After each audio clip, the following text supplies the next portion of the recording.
হাদি ভাই হচ্ছে কিছুদিন আগে বিদ্রোহী কবিতাটা আবৃত্তি করেছিলেন। তো বিদ্রোহী কবিতার সাথে তার প্রতীকীতির সাথে মিল রেখে আমরা মনে করি যে বিদ্রোহী কবির পাশেই তার সমাধিটা হওয়া উচিত।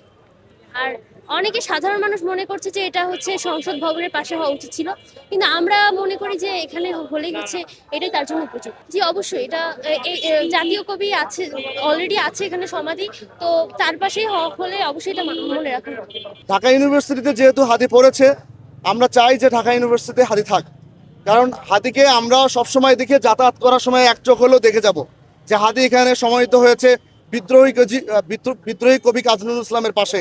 কারণ হাদি আমাদের বিদ্রোহ কবির বলবীর চির উন্নত মমশির কবিতাটি উনি ধারণ করেছে, এবং তার কণ্ঠে আসলে বোঝা যায় সে একজন বিদ্রোহী আমাদের হাদি। আমার জানা মতে হাদি ভাইয়ের হচ্ছে ব্যক্তিগত ইচ্ছা ছিল তার বাবার পাশে সমাহিত হওয়ার।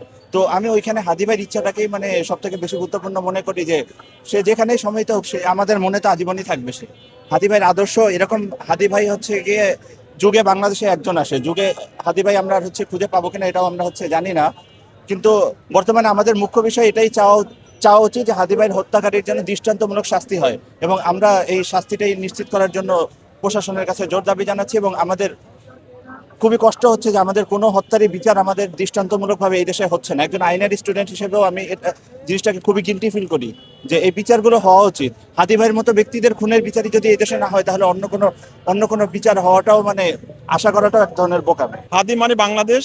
হাদিকে কোথায় সমাহিত করা হবে আর পরিবারের পাশাপাশি রাষ্ট্র বা সরকারের একটা সিদ্ধান্তের ব্যাপার আছে, তাতে নীতি নির্ধারণ যে যারা আছেন তাদের একটা ব্যাপার আছে। তো আমি আমার ব্যক্তিগতভাবে আমি চাই হাদিকে এমন জায়গায় সমাহিত করা হোক যেখান থেকে পরবর্তী যারাই ক্ষমতায় যাবে তারা অন্ততপক্ষে এই কথাটা চিন্তা করবে একবার যে এই দেশের জন্য, এই দেশের স্বাধীনতা সার্বভৌমত্ব রক্ষার জন্য একজন হাদি ছিলেন। তো সেক্ষেত্রে আমি আমার ব্যক্তিগত মত হচ্ছে গিয়ে হাদিকে আসলে সংসদ ভবনের দক্ষিণ প্লাজায় কোনো এক জায়গায় তাকে সমাহিত করা হোক, যাতে করে মানে যে পরবর্তী সংসদে যিনি যাবেন অন্ততপক্ষে ওনার কবরটা দেখতে পারবেন যে এই হাদি ছিল যিনি হচ্ছে সার্বভৌমত্বের জন্য জীবন দিয়েছিলেন।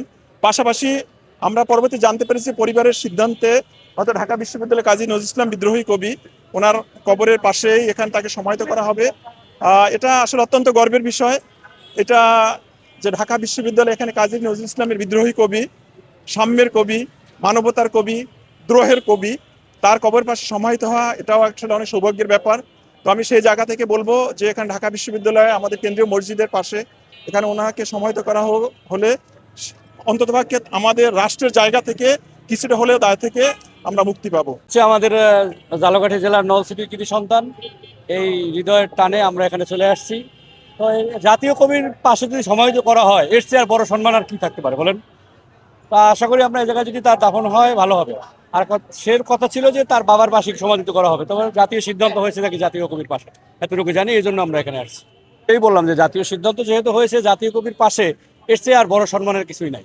এটাই হাদিবের সবচেয়ে বড় প্রাপ্য।